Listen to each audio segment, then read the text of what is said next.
Gulf രാജ്യങ്ങളിലെ സൈനിക താവളങ്ങൾക്ക് നേരെ ഇറാന്റെ കൊലവിളി. ഇറാനെതിരെ അമേരിക്കൻ ആക്രമണം ഉണ്ടായാൽ ഗൾഫ് രാജ്യങ്ങളിലെ അമേരിക്കൻ സൈനിക താവളങ്ങൾ ബാക്കിവെച്ചേക്കില്ലെന്ന ഭീഷണി മുഴക്കി ഇറാൻ. മധ്യപൂർവ്വ മേഖലയിലെ അമേരിക്കൻ താവളങ്ങൾ, സ്വത്തുവകകൾ, മറ്റ് സൗകര്യങ്ങൾ എന്നിവ ലക്ഷ്യമിടുമെന്ന് ഐക്യരാഷ്ട്ര സംഘടനാ സെക്രട്ടറി ജനറലിന് നൽകിയ കത്തിൽ യുഎന്നിലെ ഇറാൻ സ്ഥാനപതി അമീർ സായിദ് ഇറാവനിയാണ് പറഞ്ഞിരിക്കുന്നത്. അമേരിക്കൻ നീക്കം മേഖലയിൽ കനത്ത നാശത്തിന് കാരണമാകും, രാജ്യാന്തര സമാധാനം നഷ്ടപ്പെടുത്തുമെന്നും ഇറാൻ സ്ഥാനപതി. പരസ്പര ബഹുമാനത്തോടെയുള്ള നയതന്ത്ര പരിഹാരമാണ് ഇറാൻ ആഗ്രഹിക്കുന്നത്, മറിച്ചായാൽ കടുത്ത പ്രത്യാക്രമണം ഉണ്ടാകുമെന്നും അദ്ദേഹം പറഞ്ഞു. എല്ലാ ഗൾഫ് രാജ്യങ്ങളിലും US സൈനിക താവളമുണ്ട്. ഇവ ആക്രമിക്കപ്പെട്ടാൽ ഗൾഫ് മേഖല സംഘർഷഭരിതമാകും. മേഖലയുടെ സമാധാന അന്തരീക്ഷം പൂർണ്ണമായും തകരും. അതേസമയം മധ്യപൂർവ്വ മേഖലയിൽ അമേരിക്കൻ സൈനിക നീക്കം ശക്തമായി നടക്കുകയാണ്. യുദ്ധക്കപ്പലുകളും വിമാനങ്ങളും സജ്ജമായി കഴിഞ്ഞു. അമേരിക്കയും ഇറാനും തമ്മിലുള്ള സംഘർഷങ്ങൾ വർദ്ധിച്ചു വരുന്ന സാഹചര്യത്തിൽ ടെഹ്റാനെതിരായ സൈനിക ആക്രമണത്തിനുള്ള സാധ്യതകൾ US പ്രസിഡന്റ് ഡൊണാൾഡ് ട്രംപ് വിലയിരുത്തുന്നുണ്ടെന്ന് പുതിയ റിപ്പോർട്ടുകൾ സൂചിപ്പിക്കുന്നു. എന്നിരുന്നാലും ട്രംപ് ആക്രമണത്തിന് തയ്യാറെടുക്കുമ്പോൾ ബ്രിട്ടീഷ് താവളങ്ങളിലേക്കുള്ള അമേരിക്കക്കാരുടെ പ്രവേശനം തടയാൻ UK നീക്കം നടത്തിയിട്ടുണ്ട്.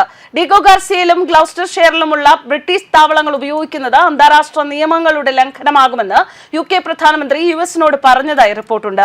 രണ്ട് താവളങ്ങളും ചാഗോസ് ദ്വീപിലെ ഡിഗോ ഗാർസിയയും ഗ്ലൗസ്റ്റർഷെയറിലെ RAF ഫെയർഫോർഡും യൂറോപ്പിലെ അമേരിക്കയുടെ ഹെവി ബോംബർ വിമാനങ്ങളുടെ ആസ്ഥാനമാണ്.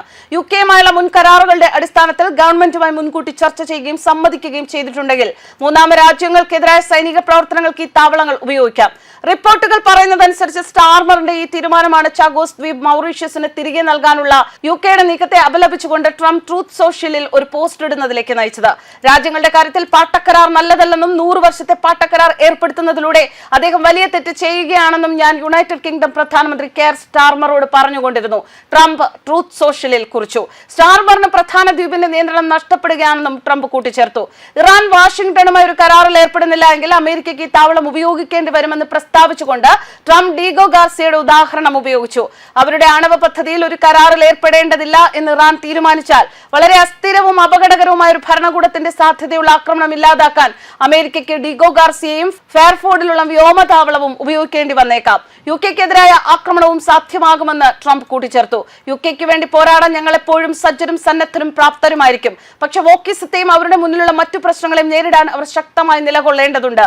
US-ഉം ഇറാനും തമ്മിലുള്ള രണ്ടാം ഘട്ട പരോക്ഷ ചർച്ചകൾ അവസാനിക്കുമ്പോൾ ടെഹ്റാനെതിരായ ആക്രമണത്തിനുള്ള സൈനിക ഓപ്ഷനുകൾ ട്രംപ് പരിഗണിക്കുന്നതായി റിപ്പോർട്ട് അനുസരിച്ച് അമേരിക്കയുമായി ഒരു ആണവ കരാറിൽ ഏർപ്പെടാൻ രാജ്യത്തെ പ്രേരിപ്പിക്കുന്നതിനായി ട്രംപ് ഇറാനെ ആക്രമിക്കാൻ ശ്രമിക്കുകയാണ്. ഇറാനെതിരായ അടുത്ത നീക്കം 10 ദിവസത്തിനുള്ളിൽ തീരുമാനിക്കുമെന്ന് ട്രംപ് പറഞ്ഞതിന് 1 ദിവസത്തിന് ശേഷമാണ് ഈ റിപ്പോർട്ട് വരുന്നത്. ഒരു വിധത്തിൽ അല്ലെങ്കിൽ മറ്റൊരു വിധത്തിൽ ഞങ്ങൾ ഒരു കരാർ ഉണ്ടാക്കുകയോ കരാർ നേടുകയോ ചെയ്യുമെന്ന് ട്രംപിന്റെ വാക്കുകൾ. ആക്രമണത്തിന് അനുമതി ലഭിച്ചാൽ അത് കുറച്ച് സൈനിക അല്ലെങ്കിൽ സർക്കാർ സ്ഥലങ്ങളെ ലക്ഷ്യം വെക്കുമെന്ന് പറയുന്നു. ഇറാൻ ഇപ്പോഴും ഒരു കരാറിലെത്താൻ വിസമ്മതിച്ചാൽ ഖമേനി ഭരണകൂടത്തെ അട്ടിമറിക്കാൻ വലിയ തോതിൽ പ്രചാരണം നടത്തും. ഈ ആഴ്ച ആദ്യം സ്വിറ്റ്സർലൻഡിലെ ജനീവയിൽ ഇറാനും US-ഉം രണ്ടാം ഘട്ട പരോക്ഷ ചർച്ചകൾ നടത്തി.